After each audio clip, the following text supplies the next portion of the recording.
তাহলে এর মধ্যে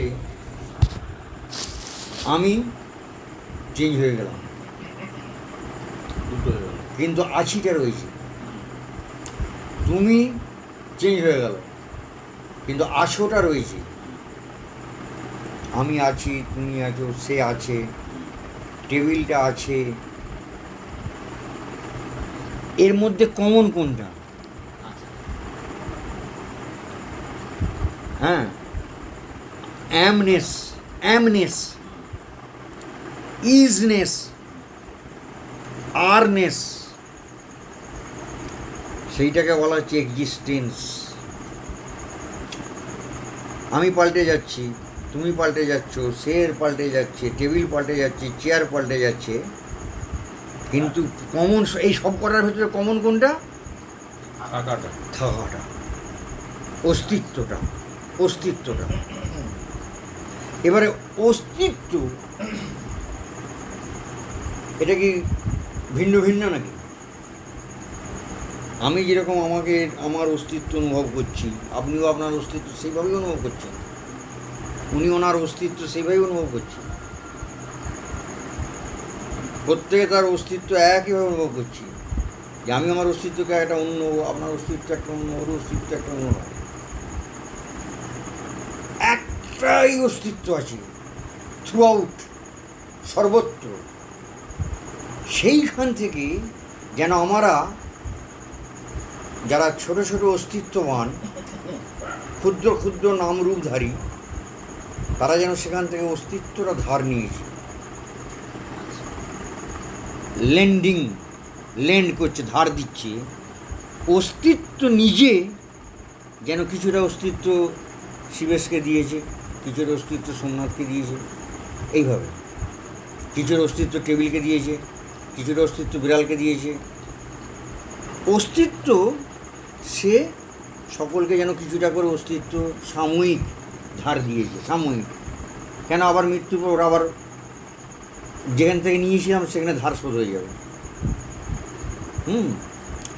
ঢেউ তার সাময়িক অস্তিত্ব জলের থেকে ধার নিয়েছে।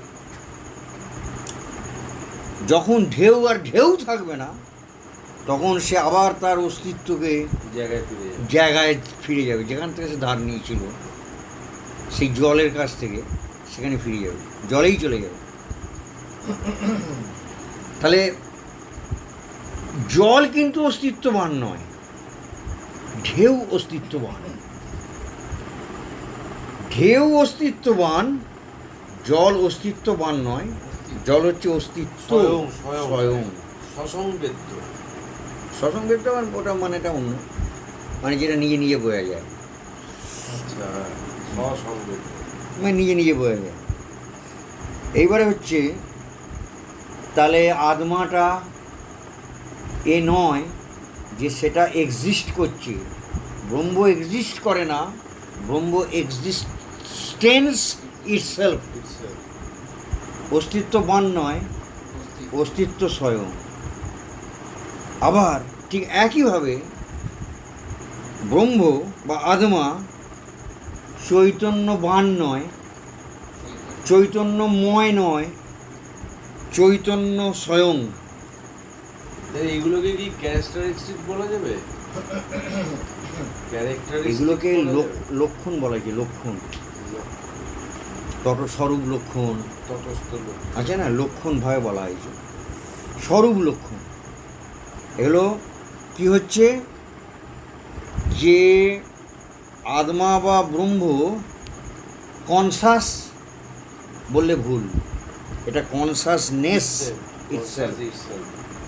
আত্মা বা ব্রহ্ম অ্যাওয়ারনেস বললে ভুল, এই অ্যাওয়্যার বললে ভুল, অ্যাওয়ারনেস ইটসেলফ। অর্থাৎ এটা গুণ হচ্ছে না, গুণ বলছি না, এটা স্বরূপ। ঠিক সেমনি এটা যে প্রিয়ত্বটা ওর গুণ নয়, প্রিয় এটা ওর নিজেই প্রিয় স্বয়ং।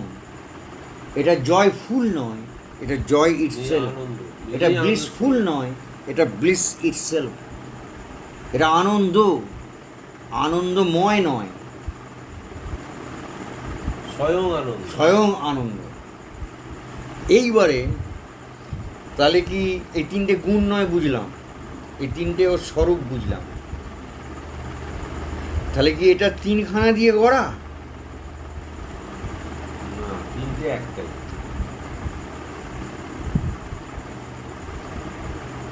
তাহলে কিন্তু তৃপ্ত এসে যাচ্ছে। যেমন এমন একটা আমি একটা চকোলেট খাচ্ছি, তাতে আমি টকটকও লাগছে, আবার নোনতার স্বাদও পাচ্ছি, মিষ্টির স্বাদও পাচ্ছি। বা ওই এখন যেমন আইসক্রিম ভ্যানিলা দিয়ে বিভিন্ন যা কালার। অস্তি তাই ভাতি তাই প্রিয়। একটারই তিনটে চরিত্র। Existence is consciousness, is bliss. অস্তিটাই চৈতন্য, সেটাই ভাতি, সেটাই প্রিয়, সেটাই আমার। সেটাই আনন্দ। যেটা সৎ সেটাই চিৎ, সেটাই আনন্দ। স্বামীজির এই নিয়ে বিস্তৃত আলোচনা। কেন কেন কী করে এ স্বামীজির সব বলা হয়েছে যে আপনি অস্তিত্বটাকে মাইনাস করে দিয়ে ওই চিৎ আর এই দুটোকে রাখুন না, যে তিনটের আমি দুটোকে একটা বাদ দিলাম, দুটোকে রাখা যাবে? অস্তিত্বটাকে ক্যান্সেল করে দিলে আর কিছু থাকবে? থাকবে না। চৈতন্যটাকে বাদ দিয়ে দিলে কিছু থাকবে? এর কোনো কিছুকে বাদ দেওয়া যাবে? হ্যাঁ, তার যে প্রিয়ত্ব, তার যে আনন্দ সত্তা,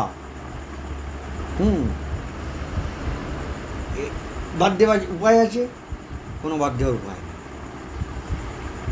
এটা জাস্ট বোঝাবার জন্য আমরা বিভিন্নভাবে বোঝাচ্ছি। জিনিসটা চৈতন্য, শুদ্ধ চৈতন্য,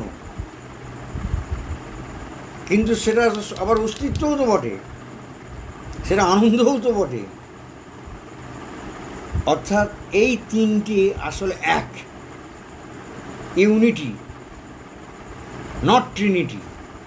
তৃত্ব নেই, দ্বিত্ব নেই, অদ্বৈত, নন ডুয়াল, অদ্বৈত। এটা এই জন্যই অদ্বৈতবাদ, নন ডুয়াল। এখানে কোনো দ্বিত্বও নেই। এগুলো ভালো করে বোঝার আছে কীভাবে ঋষিরা আবিষ্কার করেছে। ঋষিরা কীভাবে আবিষ্কার করেছে? বই পড়ে, শাস্ত্র পড়ে? তারা প্রত্যেকটা অনুভব করেছে। অনুভূত জ্ঞান, জ্ঞান রাশি, এগুলো তাদের আবিষ্কার। আমরা যদি সিরিয়াস হই তাহলে আমরা ওই আবিষ্কারের উপরে জোর দেবো বেশি। এটাই আমার বলার উদ্দেশ্য ছিল। শ্লোক মুখস্থ করার উপরে অগ্রাধিকার দিতে হবে অনুভবে, এটাই বক্তব্য। পণ্ডিতদের সঙ্গে জ্ঞানীর টার্গেটের এখানে তফাৎ। আমি মুখস্থ করেও যাইনি, মুখস্থ বলিও নি। না, আমি আরে লিখে নিয়ে গেছি, ফুটে পাঠ করে। আমি ইন জেনারেল বলছি, আমি এটা সার্বজনীনভাবে বলছি। বাঘ বৈখরি, শব্দ ঝরি, শাস্ত্র ব্যাখ্যানো কৌশল। হ্যাঁ,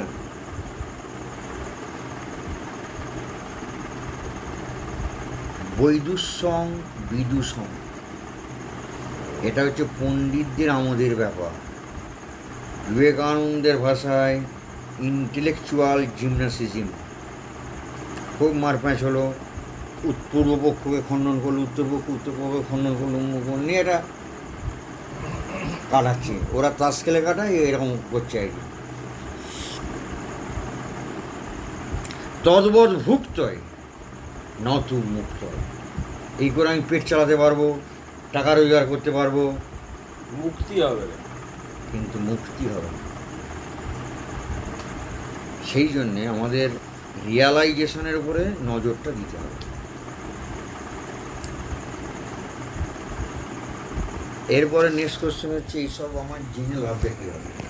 তার আগে একটা যদি বাড়ির লোক বলে এই যে তোমাকে এই যাও, এই বেদান্ত জেনে হবে নাকি?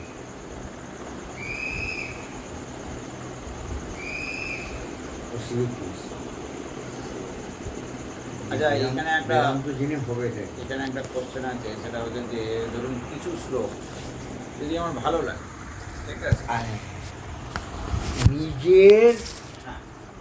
উপকারের জন্যে, লোককে শোনানোর জন্য না। না। নিজের উপকারের জন্যে, মননের জন্যে হ্যাঁ, কিছু কিছু মেন শ্লোক মুখস্থ করে রাখা উপকার।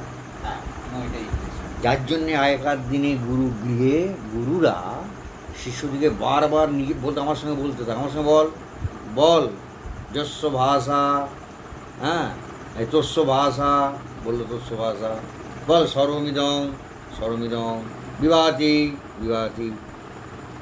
হ্যাঁ এবার বারবার পড়তে পড়তে মুখস্থ হয়ে যায়। বারবার গীতা আবৃত্তি পড়লে করা তো শ্লোক করতে করতে কেন না, ওইটা ওর মননে সাহায্য করবে বলে। স্বামীজি নিজেও বলেছে কঠোপনিষদ মুখস্থ করতে, শিষ্যকে বলছে না?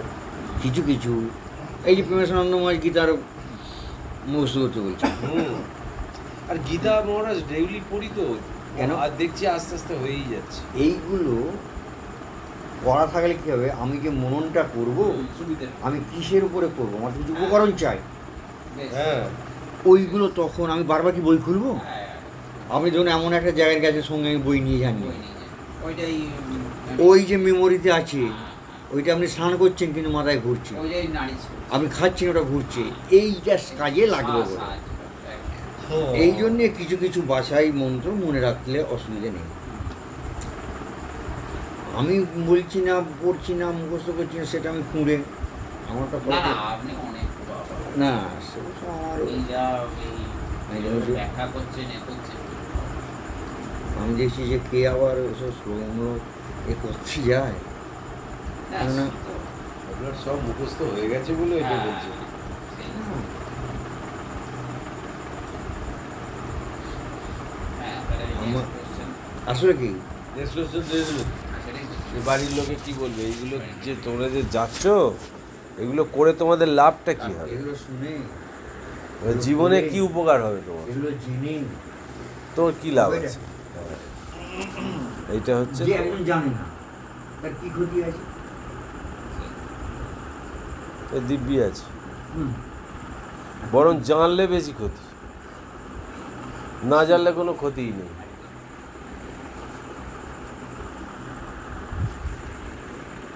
এই প্রশ্ন